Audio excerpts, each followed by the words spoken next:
Iya Bapak, jadi karena di suatu organisasi kalau tidak menggunakan tim itu bakal jadi bahan perbincangan ya Bapak.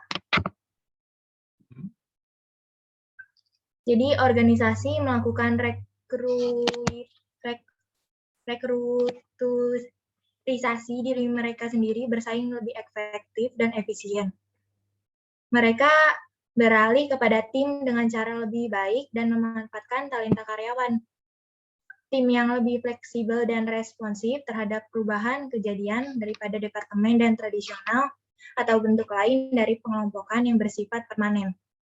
Kenyataan bahwa organisasi telah beralih kepada tim tidak lantas berarti bahwa mereka selalu efektif.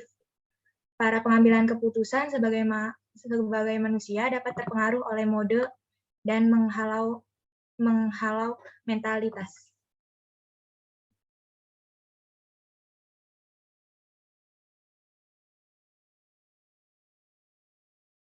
Saja.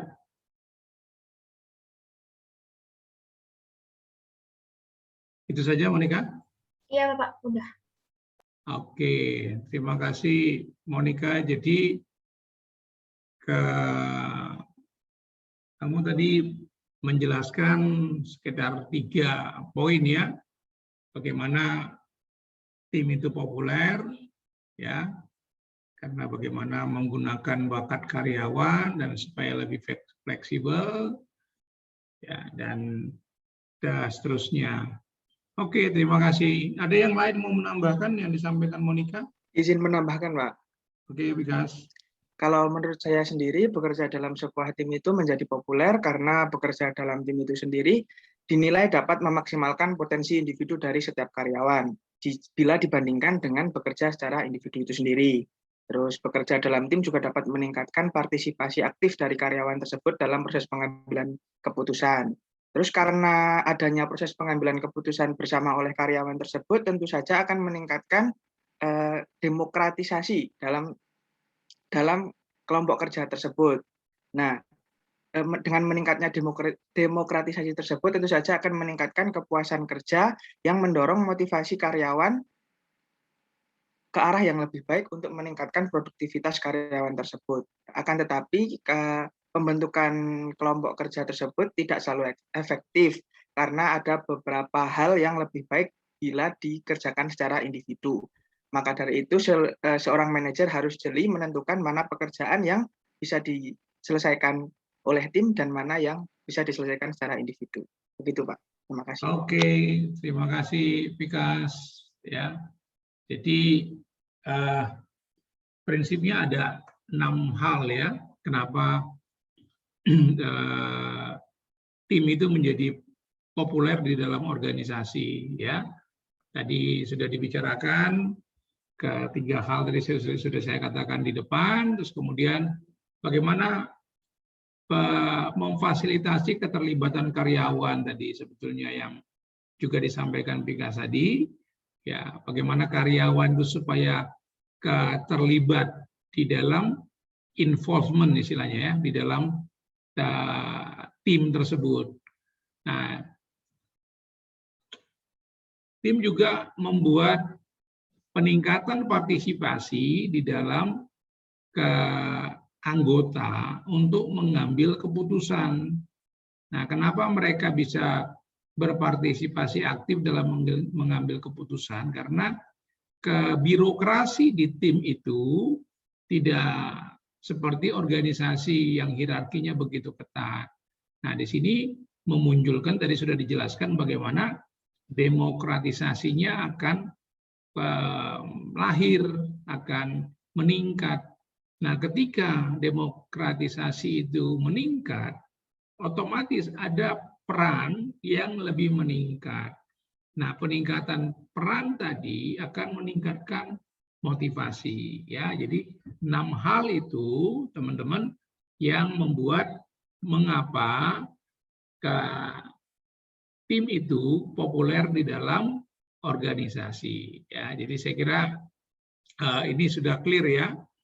Ya, untuk masalah kenapa organisasi tim menjadi semakin populer di dalam organisasi. Oke. Nah, kemudian kita lanjutkan ke pertanyaan yang kedua. Ya, pertanyaan yang kedua, apa perbedaan antara grup dan tim? Oke, pertanyaan yang kedua, saya mulai dari Nita Julita. Nita Julita 050. Ada Nita Julita? Ada, Pak. Oke, silakan. Nita.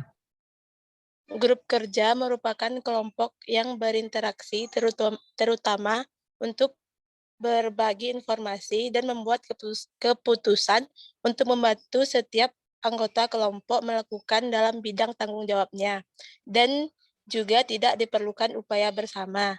Sedangkan tim kerja menghasilkan sinergi positif melalui upaya yang terkoordinasi.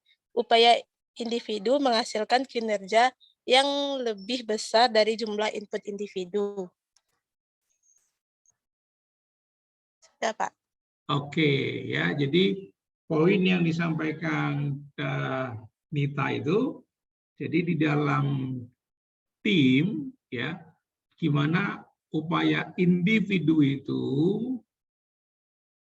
menghasilkan hasil yang lebih besar, ya. Jadi kalau kita bicara dalam tim, berarti 1 tambah 1 itu pasti lebih besar dari 2. Ya, kalau di dalam kelompok 1 tambah 1 sama dengan 2. Ya, artinya kalau ada 5 orang bekerja di dalam satu kelompok hasilnya 5. Tetapi di dalam tim kerja, kalau 5 orang bekerja berarti hasilnya pasti lebih dari 5. Nah, itu dari outputnya. Bagaimana dengan inputnya ke Nita? Bisa kamu jelaskan dari inputnya perbedaan antara tim dengan kelompok?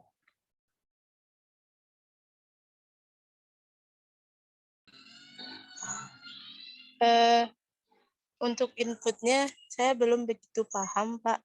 Oke. Apakah Oke, nggak masalah, Nita.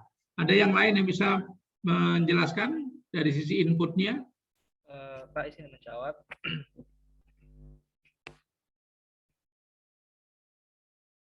Ada? Dari sisi inputnya ada yang menjelaskan? Izin menjawab, Pak. Ya, Akbar. Dari sisi inputnya menurut saya. Apanya berapa terakhir? 3 belakang kok belum ada di nama. Oh iya, maaf Pak, lupa kemarin. Berapa, Bar? 84. 8? 084. Oh, 084. Oke, silakan, Akbar. Menurut saya itu inputnya itu berupa itu, Pak. Jumlah individu yang masuk di dalam tim itu nanti diharapkan bagaimana dari jumlah individu yang tidak terlalu banyak tetapi menghasilkan output yang banyak itu tadi seperti yang Bapak jelaskan itu tadi. Selain itu menurut saya di dalam tim itu perbedaannya dengan organisasi adalah bagaimana dalam sebuah tim itu berkomunikasi, arahnya itu cenderung terbuka antar satu sama lain karena masing-masing individu itu memiliki peran yang dikatakan setara seperti itu, Pak. Sedangkan kalau dalam organisasi itu dalam grup itu menurut saya komunikasinya itu cenderung satu arah, Pak. Jadi agak ya perannya itu agak terbatasi, Pak. Tidak seperti dalam tim yang cenderung lebih bisa yang seperti Bapak sebutkan tadi, involve-nya itu tadi, Pak. Terima kasih. Oke, terima kasih Akbar. Ya, jadi kita mau melihat lagi lebih tajam. Ada yang masih mau jawab inputannya? Saya, Pak, izin menjawab. Oke, Monica. Kalau dari grup Kamu itu berapa, Monica? 001, di Pak. belakang. 001, Pak. 001. 001. 001. Oh, tadi kamu sudah? Iya. Oke, oke. Kalau dari grupnya itu, Pak, dia mempunyai tujuannya men-sharing informasi ya, Pak. Kalau misalkan dari tim itu, dia lebih mengumpulkan kinerja-kinerja. Kalau dari sinerginya dia sendiri, yang grup itu bersifat natural, kadang dia negatif, tapi kalau yang tim sendiri harus positif. Kalau pertanggungjawabannya dari grup itu, dia bersifat individual, Pak, mandiri gitu. Kalau dari tim itu bersifat kadang individual dan bisa mutual, bisa bareng gitu. Kalau misalkan dari keterampilannya itu, kalau dari grup itu dia acak dan bervariasi. Kalau dari tim itu saling melengkapi. Oke, Monik, terima kasih. Jadi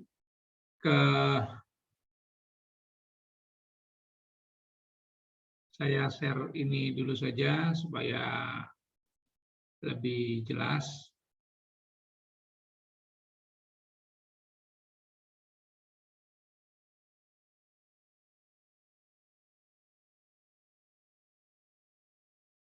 Bisa dilihat yang saya share? Bisa, Pak. Sudah bisa, Pak. Oke, ya. Jadi biar clear, tadi kita bicara perbedaan antara grup dengan tim. Tadi Kak Monica sudah menyampaikan ini kelompok atau grup, ini adalah tim. Oke, tadi tujuan sudah clear sebetulnya. Tujuannya itu tadi kita sampaikan kalau di sini 1 + 1 sama dengan 2. Ya, nah, kalau ini 3 + 2 sama dengan 5. Tapi kalau di sini dia bicaranya karena dia collective performance, ya, collective performance. Jadi artinya kalau di sini tujuan mereka ini hanya sekedar sharing informasi, ya, sharing informasi. Tadi di kelas sebelumnya ada pertanyaan menarik, Pak, apa perbedaan kepemimpinan di dalam kelompok atau grup dengan tim? Sama nggak sih? Ya pasti beda. Ya, pasti beda. Kenapa berbeda?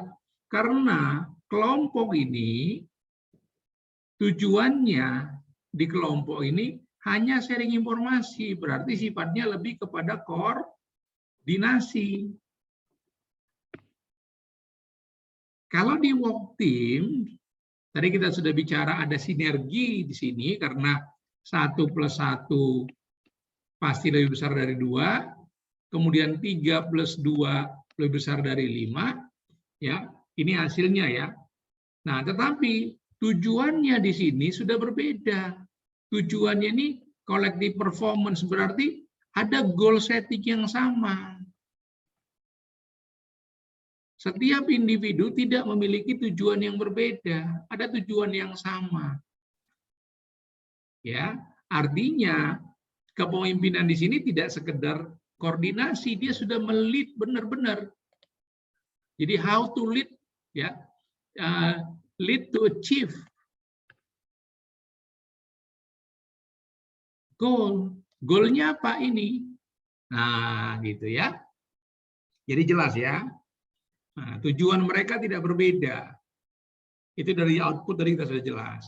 Nah, dari sinergitasnya sudah jelas. Dia positif, iya ada sinergitas lebih. Ini netral saja, kadang-kadang negatif. Ya, kadang-kadang bisa saja kontraproduktif, 1 + 1 bukan 2, 1 + 1 ya kurang dari 2 gitu. Ya, bagaimana pertanggungjawabannya? Pertanggungjawabannya mereka individual. Nah, ini sudah individual dan mutual. Ada tujuan kecil dari individu, tapi tujuan besar mereka sama. Gitu. Oke. Nah, ini yang saya katakan tadi, inputnya bagaimana? Inputnya itu random and varied. Random and varied itu maksudnya ya sesuai dengan tugasnya masing-masing, acak saja dan bervariasi. Nah, kalau di sini complementary. Kenapa complementary? Ya karena mereka punya collective performance. ibaratkan pemain bola, kalau yang di tim itu, tidak mungkin kita merekrut semuanya penyerang. Ya, kalau semuanya penyerang, nanti kita bisa menggolkan 5, kita kebobolan 15. Nah, kalau kita merekrut semuanya pemain tengah, muter-muter aja di tengah, menguasai bola, penguasaan bolanya benar menang, tapi tidak bisa menang, nggak bisa golin karena muter-muter, gitu loh. Jadi harus komplementari. Jadi ada penyerangnya, ada pemain tengahnya, ada back-nya, gitu kira-kira. Ya, ya memang hari ini pendukung Liverpool tuh senyumnya lebar. Ya. Iya, Pak. Kalau MU nangis nggak apa-apa. 5-0. Iya. Jadi Kosong, Pak. memang pendukung-pendukung Liverpool itu buat Ole stay, gitu kan. Padahal sebetulnya pendukungnya MU bilang Ole itu out, gitu kan. Nah, supaya mereka bisa menikmati kemenangan besar lagi, gitu. Nggak apa-apa lah. Nah, yang penting kemarin sempat kalah 2-0 jadi menang 3-2. Nah, itu yang diingat, jangan yang tadi malam yang diingat. Oke. Gitu ya, teman-teman, ini clear ya? Ya. Clear, Pak. Tidak ada lagi confusing di kalian perbedaan work group dengan tim, ya. Nah, ini harus diingat. Sekedar menyebut grup sebagai tim tidak otomatis meningkatkan kinerja, ya. Jadi kalau tidak mengandung unsur ini jangan bilang kami punya tim, padahal cuma punya kelompok, gitu ya. Itu maksudnya statement ini. Jadi sekedar menyebut grup sebagai tim tidak secara otomatis meningkatkan kinerja. Oke. Baik. Kita masuk ke pertanyaan berikutnya. Pertanyaan nomor 3. Apa saja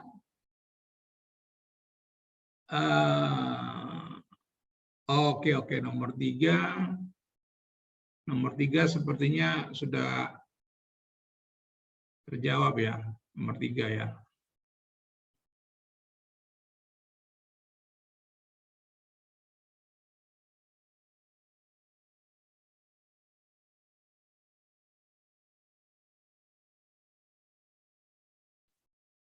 Kita ke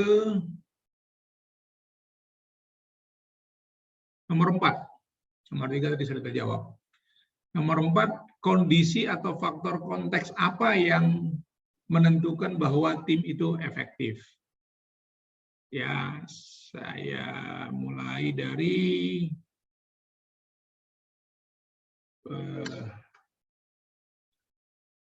Nur Hikam. Nur Hikam ada? 026. Ada Nur Hikam? Nur Hikam? Halo? Ini 44 partisipan. Mestinya hadir semua dong ini. Tapi kenapa diteriakin tidak ada nih? Sepertinya tidak ada Pak Nurika. Nggak ada, Pak. Ada yang pakai dua device? Iya Pak, saya pakai 2 device. Oh, berapa orang pakai 2 device? Vina sama siapa? Sama saya, Pak. Oke, berarti ada 2 orang nggak hadir ya. Oke, salah satunya tidak hadir, Nur Hikam ya. Oke. Nur Hikam tidak ada. Kita ke Resta Jelita 005. Resta ada? Hadir, Pak. Ada, Pak. Oh, hadir. Ada, Pak. Ada. Kamu baru lari-lari apa, Resta? Gimana, Pak? Kamu baru lari-lari apa? Tidak, Pak. Oh, enggak. Oke, Resta, ada masalah dengan kameramu? Iya, Pak. Tadi di sini susah sinyal, Pak. Saya juga tadi susah belum sinyal. sempat mengisi resensi juga, Pak. Oh gitu. Kamu sudah nonton film Susah Sinyal? Sudah, Pak. Oke. Baik, kalau begitu pertanyaanmu ke nomor 4 tadi, kondisi atau faktor konteks apa saja yang menentukan bahwa tim itu efektif. Silakan, Resla. Baik, Pak. Terima kasih. Faktor yang menentukan bahwa tim itu efektif itu kemampuan anggota yang memiliki keahlian teknis yang bagus, pemecahan masalah yang bagus, pengambilan keputusan, keterampilan interpersonal yang baik, kepribadian anggota, kesadaran keterbukaan, dan pengalaman keseluruhan yang berhubungan dengan kerja tim. Seperti itu, Pak. Oke. Terima kasih, Resa. Ya. Ada Baik, yang Pak. lain? Saya mau ulangi lagi pertanyaannya. Kondisi atau faktor konteks apa yang menentukan bahwa tim itu efektif? Saya, Pak. Saya, Pak. Siapa? Wah. Mana nih? Mana yang duluan? Siapa duluan? Saya, Pak. Izin menjawab. Nah, yang duluan tadi siapa? Saya. Indah. Kurang paham, Pak. Indah apa Vina? Indah, Pak. Indah. Oh, Indah. Indah, silakan Indah. Kondisi atau faktor konteks apa yang menentukan bahwa tim itu efektif? Yang pertama pada konteks yaitu sumber daya yang memadai, kepemimpinan dan struktur, iklim kepercayaan, serta evaluasi kinerja dan sistem pemberian imbalan. Yang kedua yaitu komposisi. Yang pertama kemampuan para anggota, yang kedua kepribadian dari anggota, yang ketiga mengalokasi, yang keempat keragaman, yang kelima besaran tim, yang keenam fleksibilitas anggota, dan yang ketujuh adalah pilihan anggota. Terus yang ketiga adalah proses, yang pertama tujuan umum, yang ketiga tujuan spesifik, yang ketiga keberhasilan tim, yang keempat level konflik, dan yang kelima kemalasan sosial. Sudah, Pak. Oke, terima kasih Indah. Ada yang lain mau coba? Saya, Pak. Saya, Pak. Siapa? Langsung sebut nama saja yang duluan. Yang duluan tadi saya. Desti, Pak. Siapa? 051. Desti. Desti. Berapa belakangnya? 051. 051. Silakan Desti.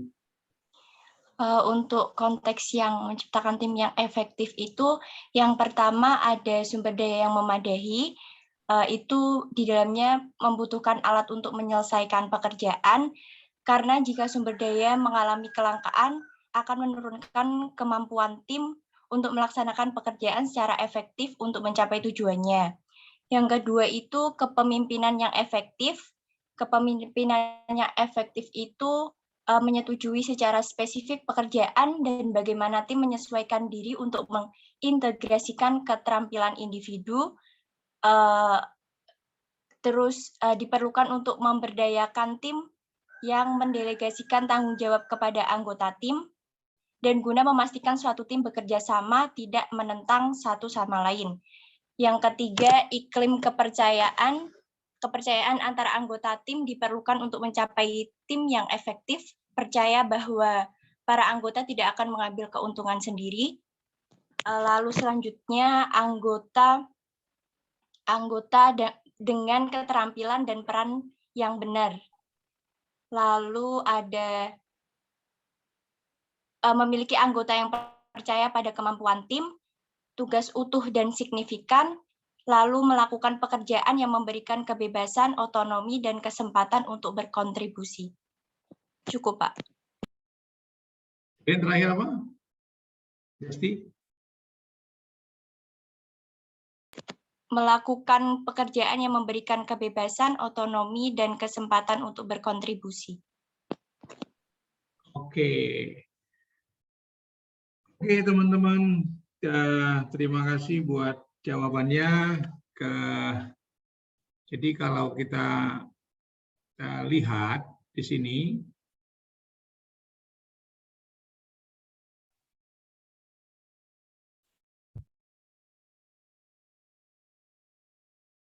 sebentar ya.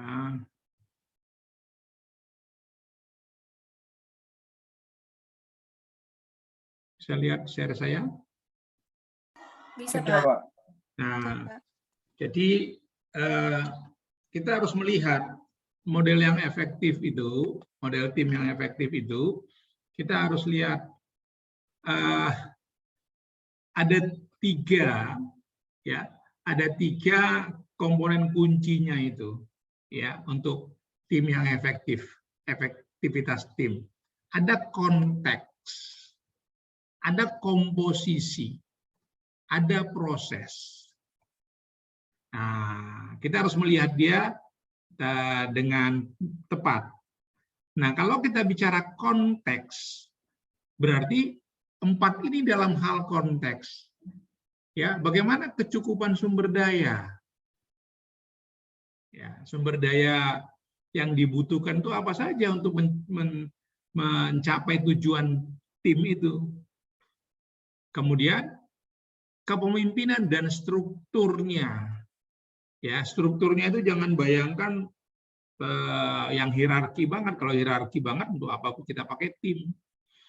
Ya, jadi kepemimpinannya dan hierarki dan strukturnya bagaimana? Ya, untuk mencapai tujuan tim. Baru ke iklim, membangun iklim kepercayaan. Ya, jadi climate of trust. Ya, kalau tim tidak saling percaya, ya sudah repot itu.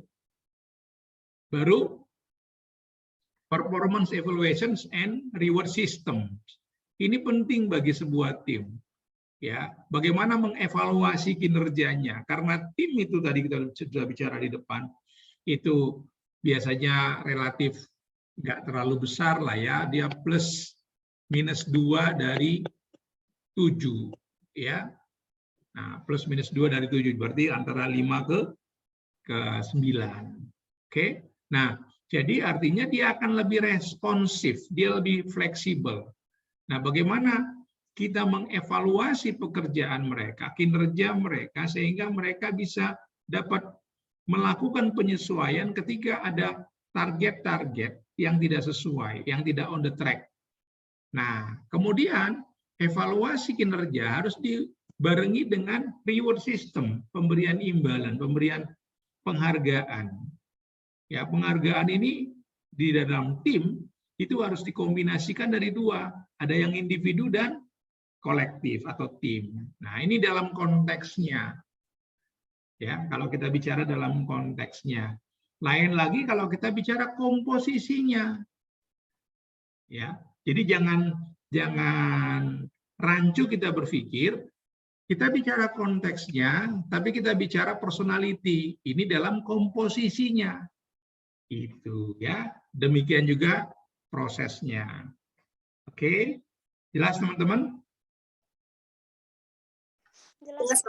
Nah, jadi kemudian ada 2 hal yang harus kita ingat di dalam efektivitas tim ini. Apa itu? Tim ini berbeda dalam bentuk dan strukturnya. Jadi bukan berarti one fit for all. One fit for all itu maksudnya satu rumusan berlaku untuk segalanya, untuk semuanya. Enggak. Karena beda bentuk dan strukturnya berarti bagaimana konteksnya di satu tim yang satu, bagaimana komposisinya di tim yang lain, itu bisa saja berbeda. Tetapi pada dasarnya kita membutuhkan 3 variabel ini, 3 komponen ini, ya, yang masing-masing mempengaruhi dalam efektivitas tim kita. Ya, model mengasumsikan bahwa kerja tim lebih baik daripada kerja individu. Ya, ini tadi sama dengan 1 + 1 tadi harus lebih besar sama dengan 2. Nah, gitu. Oke. Nah, itu jadi clear untuk pertanyaan nomor 4. Ya. Jadi kalau saya tanya lagi, misalnya ada kondisi atau faktor komposisinya untuk tim yang efektif, berarti kita bicara individunya, bagaimana kemampuan anggotanya, bagaimana kepribadiannya, bagaimana mengalokasikan perannya, kemudian bagaimana keberagamannya, diversity-nya, bagaimana perbedaan-perbedaan kulturalnya, kemudian bagaimana size of teams, tadi sudah saya singgung size of teams-nya ini, ukuran timnya, bagaimana preferensi ke anggotanya. Nah, seperti itu. Nah, kalau kita bicara proses, ya kita bicara bagaimana mereka menetapkan tujuannya, tujuan umum, tujuan khusus, ketangguhan timnya atau keberhasilannya, ya. Kemudian identitas timnya itu harus dibangun, kohesivitasnya, kekompakan timnya, mental modelnya, terus kemudian konflik level, tingkat konflik bagaimana yang bisa kita toleransi. Nah, kemudian social leveling-nya, bagaimana orang-orang kemalasan sosial, jangan sampai karena ada tim, ada yang bekerja berbarengan, terus kemudian ada hasilnya itu adalah kolektif, sehingga ada orang yang bersembunyi, ya, bersembunyi di dalam tim itu. Kalau nggak salah saya pernah gambarkan itu di minggu lalu mengenai bagaimana orang narik kereta, ya, salah, ya, narik kereta itu, narik kereta, kira-kira gitulah. Nah, di sini ada orang penariknya. Nah, di sini ada anggotanya yang dorong, tapi ada juga orang yang masuk di dalam ini. Ini mereka menuju ke atas. Nah, orang yang seperti inilah yang dikatakan dengan social leveling itu.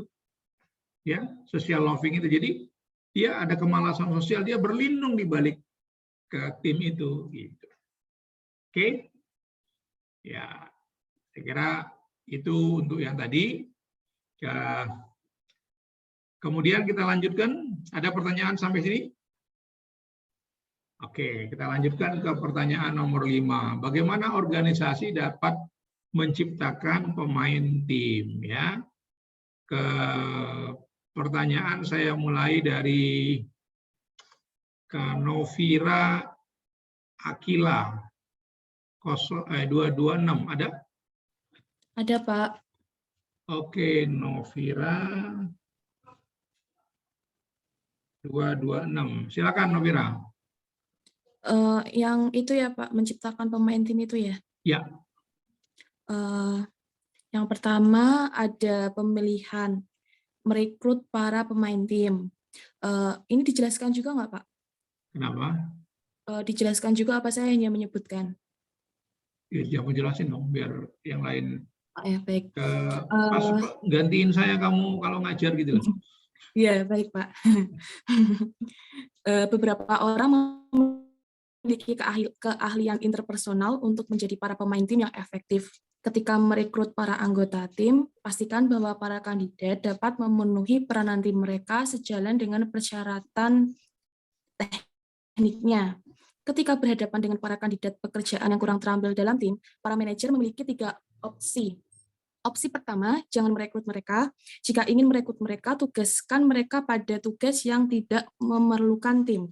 Jika tidak dapat dikerjakan dengan mudah, maka para kandidat dapat mengikuti pelatihan untuk menjadikan mereka ke dalam tim. Dalam menetapkan organisasi yang memutuskan untuk merancang ulang pekerjaan yang menyangkut tim, beberapa karyawan akan menolak menjadi para pemain tim dan tidak dilatih.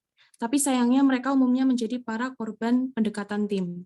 Sifat pribadi juga merupakan faktor yang menentukan apakah orang itu cocok bekerja kandidat di dalam tim yang beragam. Tim yang terdiri atas para anggota yang menyukai pekerjaan yang memerlukan penyatuan pikiran juga tampak lebih efektif dan dapat menggabungkan beberapa sudut pandang yang timbul dari keragaman umur dan pendidikan. Yang kedua, pelatihan yang mana menciptakan para pemain tim. Para ahli pelatihan melakukan latihan yang memungkinkan para pekerja untuk mengalami kepuasan yang diberikan melalui kerja tim.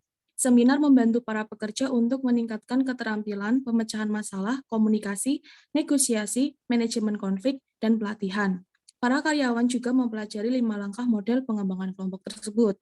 Terus yang ketiga ada pemberian imbalan, menyediakan intensif agar menjadi seorang pemain tim yang baik.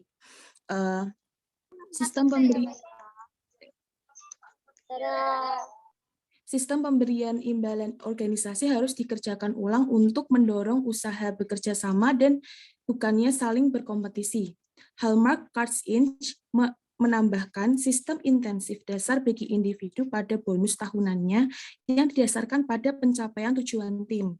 Whole Foods mengarahkan sebagian besar sistem imbalannya didasarkan pada kinerja tim.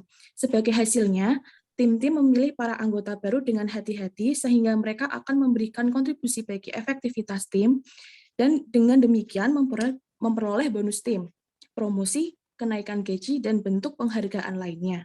Harus diberikan kepada para individu yang telah bekerja dengan efektif, sehingga para anggota tim dengan melatih para kolega yang baru, berbagi informasi membantu menyelesaikan konflik dalam tim, dan menguasai keterampilan baru yang dibutuhkan. Hal ini bukan berarti bahwa kontribusi individual akan diabaikan, melainkan mereka harus diseimbangkan dengan kontribusi yang tanpa pamrih kepada tim. Terakhir, jangan melupakan imbalan secara intrinsik, misalnya persahabatan yang mana para karyawan dapat memperolehnya dari kerja tim. Sudah, Pak. Oke, sekarang pertanyaan saya, Novira ya. Apa sih bedanya menyeleksi anggota sebagai anggota tim dengan anggota kelompok? Kalau anggota tim mungkin lebih kepada ini ya Pak, apa sih namanya? Kalau tim itu kan lebih kepada kayak satu kerjaan yang mana mereka itu memiliki pemikiran sama ide yang satu tujuan gitu. Jadi mereka dikumpulkan dalam satu tim. Tapi kalau kelompok mungkin masih bisa dari tim itu masih bisa dipecah-pecah gitu kali ya Pak. Saya masih kurang memahami sih Pak antara tim sama kelompok karena perbedaannya itu persamaannya sama perbedaannya ya nggak kurang jauh dari situ sih Pak. Oke, terima kasih Novira. Ada yang lain yang mau berpendapat? Tadi sebetulnya sudah saya jelaskan. Saya cuma mau mempertegas saja teman-teman bisa menangkap dengan baik nggak? Siapa? Saya, Pak. Oke, saudara silakan. Sebelumnya bisa minta tolong Pak, pertanyaannya diulang. Ngerjain orang tua kamu. Saya kira kamu sudah cundi malah ini. Pertanyaannya tadi kan sudah dijelaskan dengan gamblang oleh Novira, lengkap sekali. Saya hanya mau pengen penegasan saja. Apa sih perbedaannya kalau kita mau merekrut anggota baru, anggota untuk kelompok dengan anggota tim itu, cara rekrutmennya sama nggak sih? Kalau beda, apa sih bedanya? Nah, itu loh. Iya Pak, baik. Kalau menurut pendapat saya sendiri, cara perekrutannya itu berbeda Pak.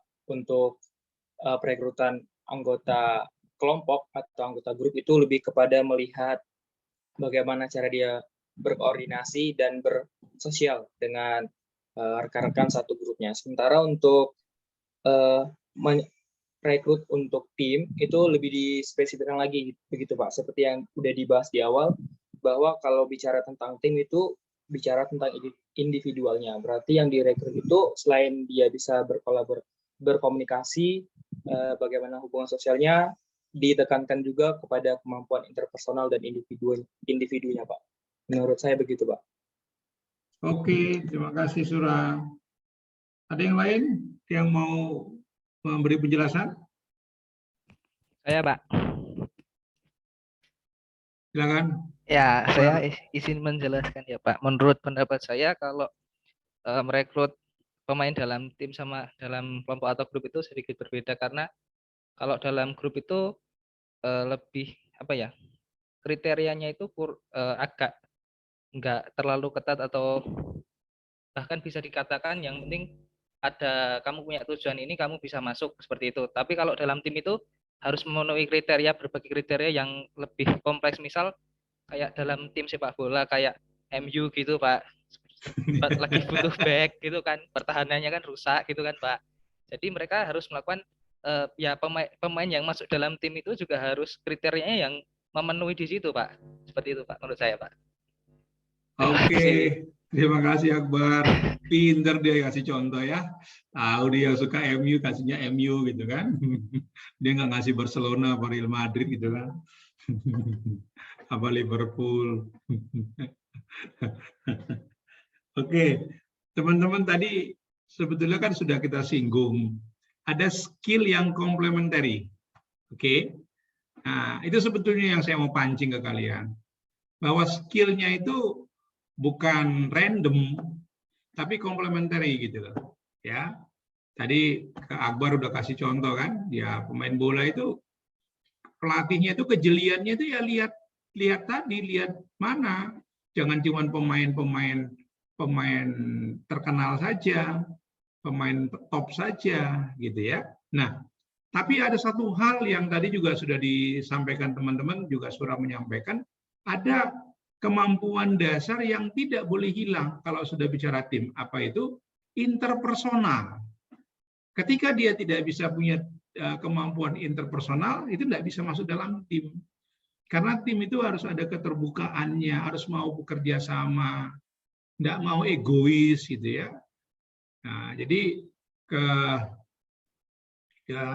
artinya tidak semuanya harus dia. Sekali lagi, yang karena hafalnya dan gampang dipahami itu ya sepak bola. Ya, pemain penyerang itu tidak mesti dia yang golkan, dia bisa juga ngasih aksis gitu loh. Ya, kalau orang yang mau menggolkan tok, hebatnya Muhammad Salah itu apa? Coba lihat ininya, lihat statistiknya, golnya gede, aksesnya gede. Kalau cuma golnya doang yang gede, itu egois, interpersonalnya jelek gitu loh. Ya, ada pemain yang cuma dia mau golin sendiri, nggak bisa pun dipaksa juga sama dia, aksesnya jelek gitu kan, dan lama-lama jadi ngomong bola gitu. Tapi untuk tim itu sebetulnya sepak bola itu bagus, walaupun dia terlalu besar ya untuk tim, karena dia sudah sampai dengan 11. Ya, kalau tim di sini kan size of timnya itu patokannya itu ke 7 plus minus 2. Ya, jadi 9, jadi pemain poli sebetulnya paling bagus. Poli itu 6. Ya, pemain poli 6. Jadi kalau pemain bola ada 11. Ya, gitu. Oke. Jadi teman-teman jangan keliru lagi loh ya. Saya enggak pengen kalau nanti di akhir semester ada soal-soal yang saya anggap sepele, hanya bedain tim dengan grup dengan kelompok saja, itu malah jadi salah gitu ya. Jadi ya nggak boleh, jadi sudah harus benar-benar paham dengan baik. Tadi Novira bilang masih ada kebingungan, di mana kebingungan Novira antara tim dengan kelompok, biar kita tuntaskan. Kalau kebingungan mungkin lebih ke ininya ya Pak, kayak pembagiannya aja sih Pak. Maksudnya pembagian? Antara tim sama kelompok itu. Kan kata Bapak tadi tim sama kelompok ada perbedaan gitu.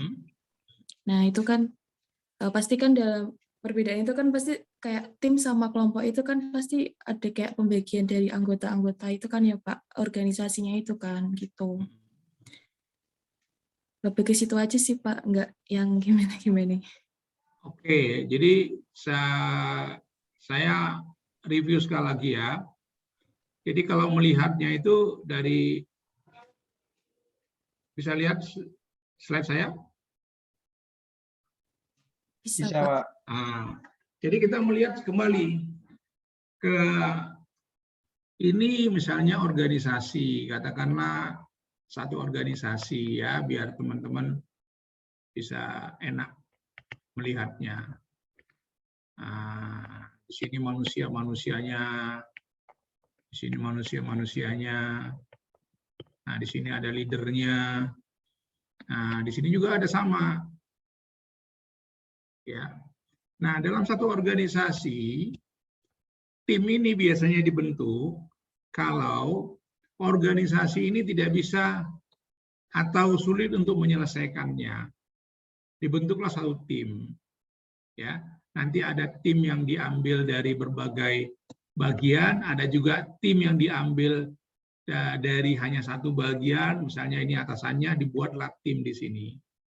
Ya, dibuatlah sini tim. Oke.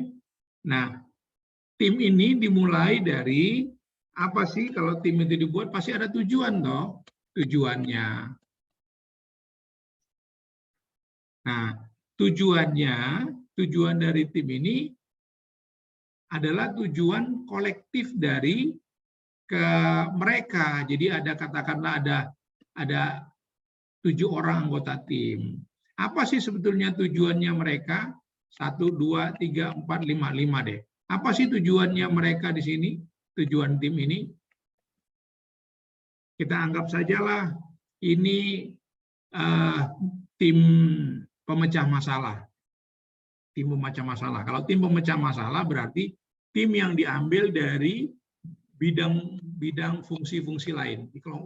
Dari fungsi-fungsi lain dikumpulkan menjadi satu.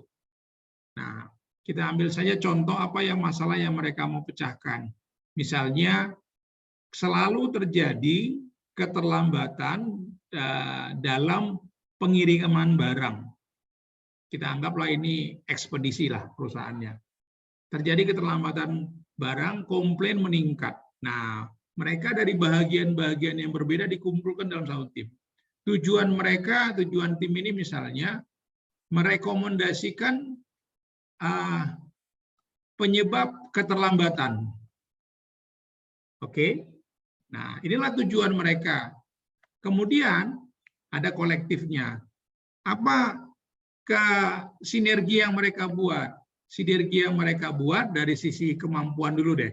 Diambillah orang-orang dari bagian dari perusahaan ini, mana bagian pengiriman, mana bagian packing, dan seterusnya dikumpulkan ke dalam tim ini. Oke, nah dikumpulkanlah mereka.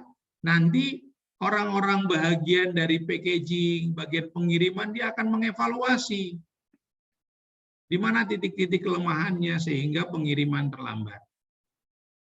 Ya, nah dari situ mereka akan membuat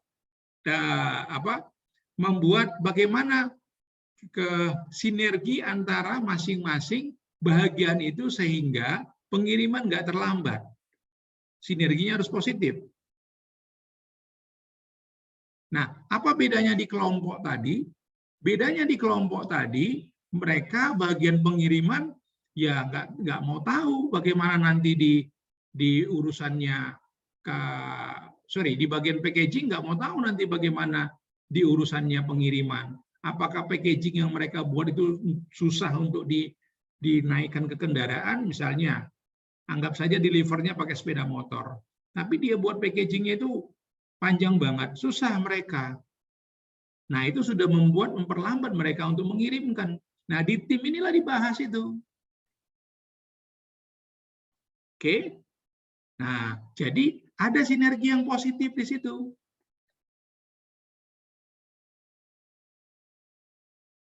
Itu perbedaannya. Jadi kalau kita lihat gambar di sini, work group ini seperti organisasi ini, mereka terkotak-kotak. Sementara di tim ini kotak-kotak gini sudah disatukan. Itu ya. Jadi selama ke grup ini sebetulnya organisasi ini bisa berjalan dengan baik, tim ini tidak terlalu diperlukan. Kecuali ada organisasi memang dia tidak menggunakan lagi organisasi ini, tetapi dia sudah buat dalam bentuk tim. Di organisasi saat ini yang sudah banyak digunakan. Dulu zaman tahun 90-an kalau saya tidak salah. Nah, itu tim itu masih jarang. Ya, seingat saya dulu adik sepupu saya kerja di multipolar. Multipolar itu sudah pakai tim. Jadi yang ada itu tidak lagi atasan, yang ada itu hanya koordinator tim. Tidak ada lagi seperti ini ada misalnya kepala seksi, kepala bagian, kepala divisi, pimpinan. Nah, nggak seperti itu lagi. Dia sudah tim-tim begitu. Nah, seperti itu ya. Jadi itu perbedaannya ya. Tapi kalau kita bicara tujuannya, sinerginya, pertanggungjawabannya, kemampuannya atau keahliannya sudah jelas dari yang kita jelaskan tadi gitu. Jadi jangan confuse lagi. Ya. Oke. Gimana Nurita? Novira tadi, Novira. Ya Pak, terima kasih Pak. Pak, izin bertanya. Ya, silakan. Sebelumnya mohon maaf saya tidak bisa on cam karena sinyal tidak mendukung. Di sini yang ingin saya tanyakan, tadi kan Bapak membahas tentang interpersonal masing-masing individu. Nah, yang ingin saya tanyakan itu apakah interpersonal itu dapat diubah? Dan jika dapat diubah, bagaimana caranya, Pak? Terima kasih. Kalau interpersonal bisa dirubah, ini pelajaran kita sebelum Meet. Kita bicara personal tuh ada MBTI, ada big five personality. Nah, itu nanti kamu buka lagi di situ. Ya, beberapa psikolog mengatakan itu relatif permanen. Ada golden age itu usia 5 tahun. Kebentuknya 5 tahun katanya. Itu sebagian psikolog. Nah, tetapi kalau kita pakai teorinya McClelland, David McClelland, ya, ke teori motivasi berdasarkan kepada kebutuhan, kita sudah bahas itu sebelum Meet, ya. Nah, itu tidak ada yang permanen menurut dia. Semua bisa dilatih. Caranya menurut dia ya lakukan, ulangi. Karena sesuatu yang dilakukan berulang-ulang itu akan menjadi kebiasaan. Ya, dan kebiasaan baru itu akan menjadi karakteristik baru. Ya, sebelum teorinya David McClelland ini terkenal, itu tidak ada kita lihat lembaga-lembaga pembentukan karakter. Ya, lembaga-lembaga pembentukan karakter itu keluar setelah adanya teori David McClelland dan kawan-kawan.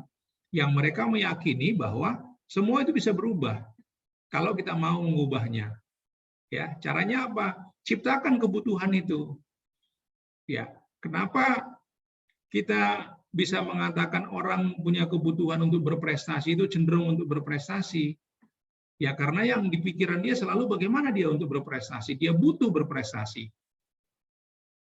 Nah, kenapa orang yang memiliki kebutuhan untuk bersosialisasi atau need for affiliation itu suka berteman? Karena kebutuhan dia berafiliasi. Sehingga dia akan ketemu siapapun, dia akan jalin jadi networknya dia. Nah, seperti itu. Apakah orang untuk mencari teman tidak bisa dilatih? Bisa. Nah, itu ya. Jadi jawabannya seperti itu. Jadi tergantung. Kita mau lihat sudut pandang mana. Kalau ke psikolog konvensional mengatakan ya di golden age, di 5 tahun itu kebentuk semua. Itu ya. Tapi David McClelland dan aliran-aliran itu mengatakan itu bisa kok. Ya, bisa. Jadi, teori kebutuhan yang dapat dipelajari. Gitu. Ya, Lela.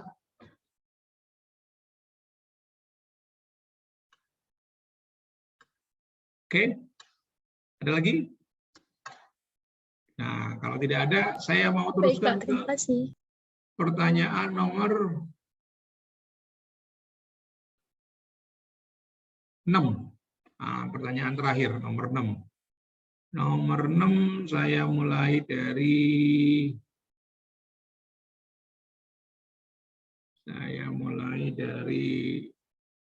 Lodi. Lodi ada?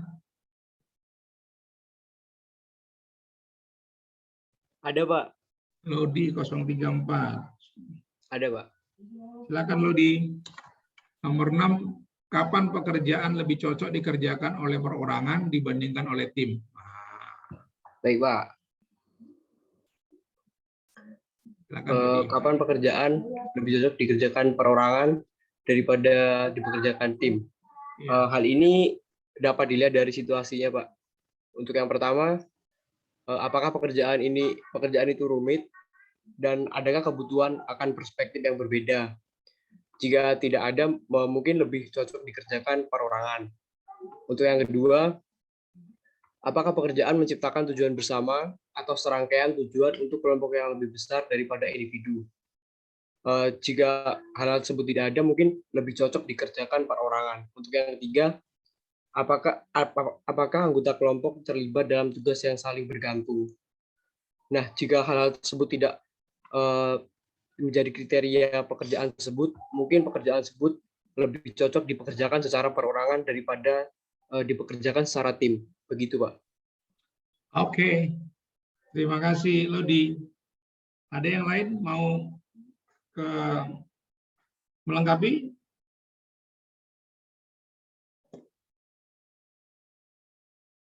Ada? Nggak ada?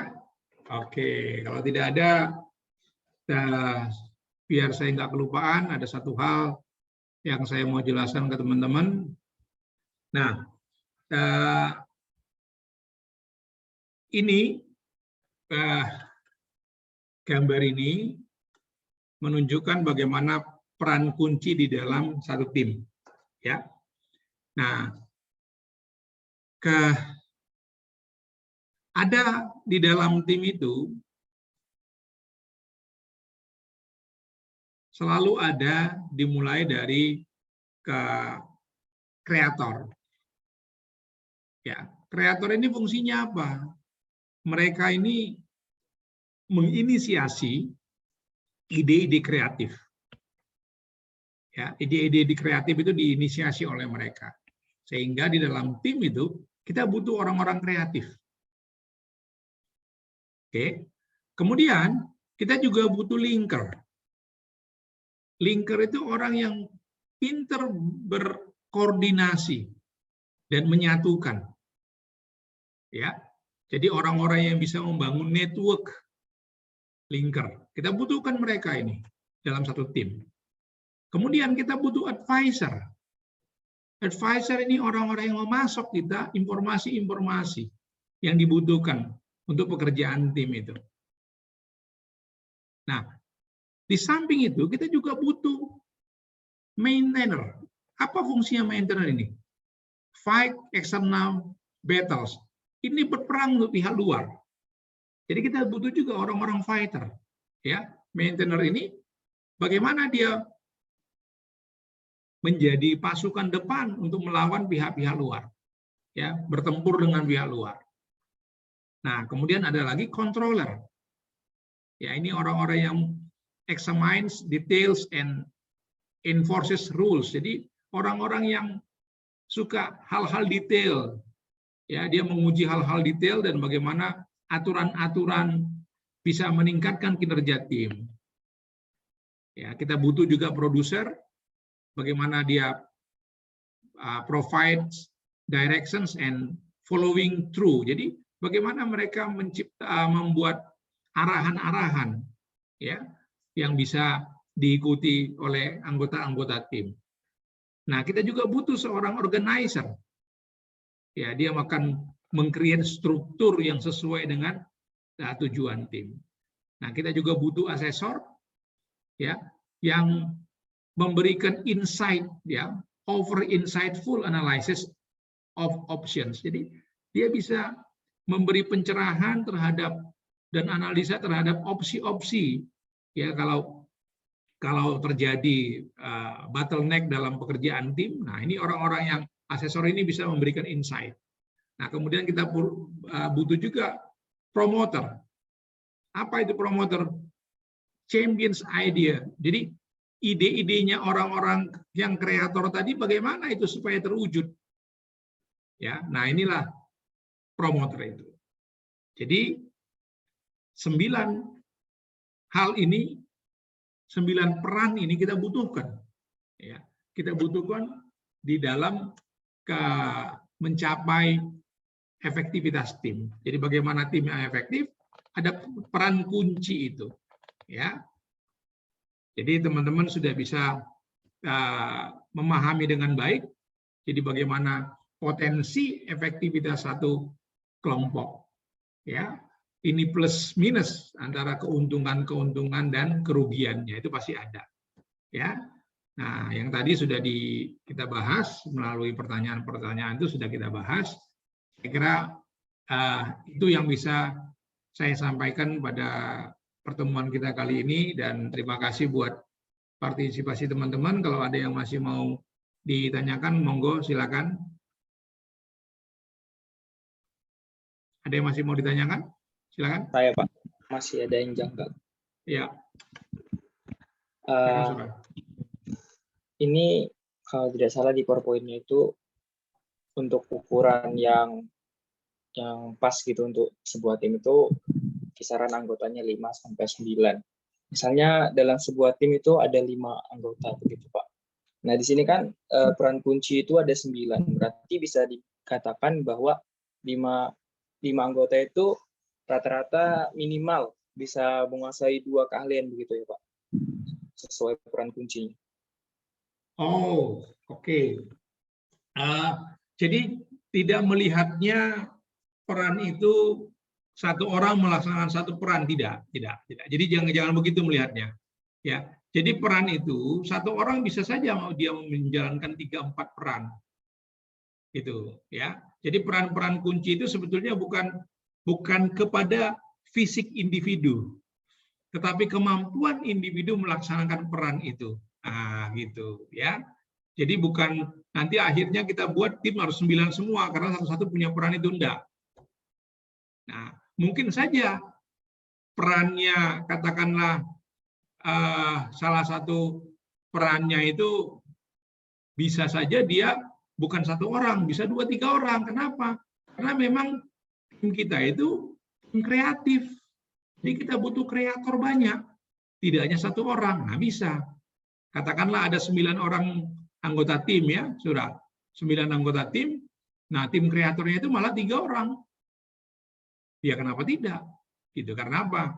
Misalnya kalau kamu pergi ke rumah produksi, ya rumah produksi itu isinya apa? Itu kreator rata-rata sama champion. Karena isinya mereka itu menghayal saja. Oh, kita mau buat acara ini. Nah, tinggal dicari orang-orang. Jadi di kreatif aja yang muncul. Gitu, ya. Nah, jadi tidak satu peran 1 orang, tidak. Oke? Ya. Ada yang lain lagi? Silakan.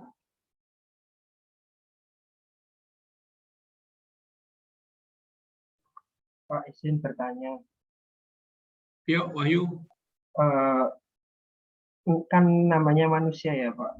Kalau dalam perjalanan kita untuk mencapai tujuan itu kan selalu berdasarkan pada komitmen. Ya. Itu bagaimana Pak caranya untuk kita tetap satu komitmen, tetap satu tujuan, dan gimana Pak secara teknisnya itu mengatur seperti itu Pak? Oke, pertanyaan Wahyu menarik, bagus ya. Di dalam prakteknya, kamu bicara praktek apa Wahyu? Iya Pak, benar Nah, Pak. di dalam prakteknya itu, kenapa Pak Menteri kita ini sekarang nyuruh sistem kuliahnya mahasiswa yang aktif? Ya, karena dia sekolah di luar dan dia pengusaha, ya, dia anak muda yang bisa jadi kaya raya dengan Gojeknya itu. Orang dulu tidak pernah akan ada percaya Nadiem tidak punya kendaraan, dia bilang saya akan bisa dalam waktu berapa tahun menyiapkan sampai dengan di atas ribuan, bahkan ratusan ribu kendaraan, bahkan jutaan. Orang bilang nggak mungkin, mimpi itu, ya. Ternyata terwujud. Nah, kenapa itu bisa terwujud dan kenapa sistem kuliah kita sekarang mahasiswa suruh aktif? Karena dia tahu bahwa komunikasi itu kunci penting.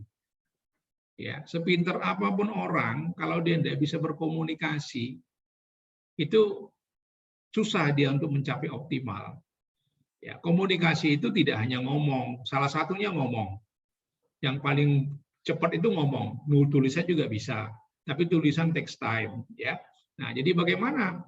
Kembali ke pertanyaanmu, bagaimana menjaga supaya komitmen terhadap tujuan itu tetap terjaga? Ya, sering dikomunikasikan. Kalau tidak sering dikomunikasikan, ya kelupaan. salah arah. Ya, makanya tadi ada perannya di tim kunci tadi, ada peran apa? Ada peran asesor. Asesor itu apa? Dia mau ngasih insight. Halo, kita udah salah jalan nih.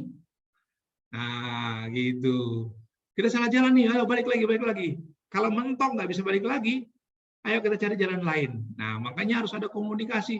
Jangan sampai kamu buat tim Wahyu, ya, timnya itu targetnya 6 bulan akan selesai. Kamu ambil evaluasi bulanan. Wah, itu berat. Ya. Nah, kalau tahunan, oke lah evaluasi bulanan. Tapi kalau kamu mau mencapai targetnya cuma 6 bulan atau cuma panitia cuma 2 bulan, kamu bilang, ayo nanti kita evaluasi bulanan ya. Aduh, hancur itu. Nah, evaluasinya apa? Kalau dia targetnya itu sebentar, katakanlah 3 bulan, ya paling nggak mingguan. Mingguan kita evaluasi, supaya mingguan kita tahu seberapa melencengkah kita. Jangan takut melenceng. Tapi kita tahu seberapa jauh kita melenceng. Ayo balik lagi. Nah, gitu. Ingetin lagi, tujuan kita ini loh. Gitu, ya. Tujuan kita ini loh. Nah, makanya biasa saja kalau misalnya kita menjawab, terus dosennya menjelaskan lagi, oh iya ya tadi yang saya jawab agak belok ya. Nah, terus besok-besok saya nggak mau jawab lagi lah, malu. Nggak bisa. Itu karena itu akan jadi budayamu nanti terbiasa. Kalau kamu sudah terbiasa begitu, oh iya namanya orang di kampus sih biasa salah bener ya. Kalau misalnya mau bener terus, ngapain kita bayar uang kuliah? Ngapain nyuruh dosen? Justru nyuruh dosen itu ya supaya yang salah itu dilurus-lurusin. Nah, kamu sudah terbiasa seperti itu, teman-teman sudah terbiasa seperti itu, dan kamu nanti bekerja di tim juga terbiasa seperti itu, semuanya enak. Malah orang menunggu-nunggu momen evaluasi supaya bisa on the track lagi gitu ya. Jadi kuncinya komunikasi dan frekuensi komunikasi itu jelas. Frekuensi komunikasi kita bicara kontennya. Ada juga orang yang rapat terus Wahyu, tapi ngomongin materi cuma 3 menit, gosipnya 3 jam. Nah, itu pasti bukan di sini gitu ya. Nanti kalau kamu kerja itu pasti kamu lihat pusing itu, ada pimpinanmu datang, mulai buka rapat, oke kita rapat ya, dia cerita anaknya ada 4, 1, 2, 3, 4, ada 2 jam dia cerita anaknya. Ya. Terus dia hobi main bola, tim yang dia sayangi MU baru kalah 5-0, wah ada marah-marah itu, marahnya 2 jam. Udah habis lah. Gitu. Jadi bukan itu yang saya ngomong, tapi konteksnya ya canda-canda itu penting ya, jangan terlalu takut. Itu penting dalam pekerjaan tuh, rapat tuh ada canda-canda itu wajar lah. Tapi jangan kehilangan fokusnya. Itu Wahyu yang bisa saya jawab. Baik Pak, terima kasih. Oke. Baik teman-teman, saya kira waktu kita sudah sampai. Jadi saya mau nanya satu lagi, boleh nggak? Siapa tuh? Monica. Oh, saya kira kamu mau ngasih yang di belakangmu itu sama saya. Enggak, Pak. Pak, saya mau nanya, kalau dari yang tadi Bapak jelasin itu kira-kira worth it mana antara kerja sama tim sama grup, Pak? Sorry, gimana? Dari yang Bapak jelasin tadi, kira-kira worth it mana antara kerja sama tim sama grup? Apa mana? Itu kata-kata worth it diganti Mbak Monica. Oh worth it mana? Worth it, oke. Worth it mana grup dengan tim? Tergantung kepentingan kita. Tadi kan saya sudah gambarkan ke grup itu kayak struktur baku kita itu kan grup ya. Nah selama dia bisa menghandle persoalan, kita nggak perlu tim sebetulnya. Tapi karena ada persoalan tadi saya sudah contohkan. Ada kita anggaplah kita di ekspedisi, kok terjadi keterlambatan. Nah, kalau saya berikan penyelesaiannya kepada kelompok yang sudah existing, itu nggak selesai. Kalau mereka bisa menyelesaikan, berarti kan nggak mungkin ada masalah. Nah, karena ada masalah, saya buatlah tim pemecah masalah lah, misalnya saya buat. Saya buat tim pemecah masalah, saya ambil dari beberapa bidang. Ada bidang packaging, ada bidang delivery, ada bidang apa, saya kumpulkanlah mereka, misalnya 7 orang. Sudah, saya bilang kamu bahas nih ya. Mereka pertemuan rutin. Setiap 2-3 hari mereka ketemu, bahas. Nah, itu kita butuhkan tim, tidak mungkin itu kelompok. Nah, nanti kalau ini sudah bisa disetelkan sama mereka, solusinya ini dibuat prototipenya, diuji coba. Kalau sudah settle, ya bisa kembali ke kelompok, ke organisasi bakunya, gitu. Ya, makanya ada ahli yang mengatakan di mana sering-sering ada tim dibentuk dalam organisasi itu menunjukkan kelemahan organisasi itu. Nah, di zaman sekarang, Monik, kamu jangan kaget, sudah banyak organisasi tidak lagi menggunakan struktur baku seperti yang kita kenal yang hierarki. Mereka sudah menggunakan bentuk tim. Artinya, konteks yang saya katakan tadi di sini tidak berlaku. Karena ada masalah baru dibentuk tim. Tapi dari awal mereka sudah bentuk tim karena mereka meyakini ini yang lebih fleksibel, ini yang lebih cepat. Gitu. Oke? Clear ya? Ya, jadi tidak bisa dikatakan ke tim lebih worth it dibandingkan dengan ke kelompok. Tapi kita lihat situasinya. In case kelompok masih bisa, grup masih bisa saja jalan, gitu ya. Terima kasih, Pak. Oke deh kalau begitu. Saya minta tolong sama Indah Saputri ada? Ada, Pak. Ada. Oke, Indah. Pimpin kita dalam doa untuk mengakhiri pertemuan kali ini, Indah. Baik, Pak. Sebelum pertemuan ini kita berakhir, marilah kita berdoa menurut kepercayaan masing-masing. Berdoa mulai.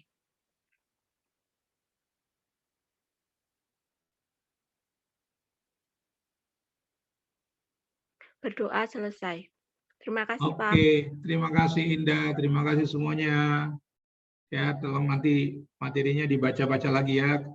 Walaupun saya tidak jelasin semua, tapi saya pikir dari pertanyaan-pertanyaan, diskusi kita, itu sudah bisa dipahami.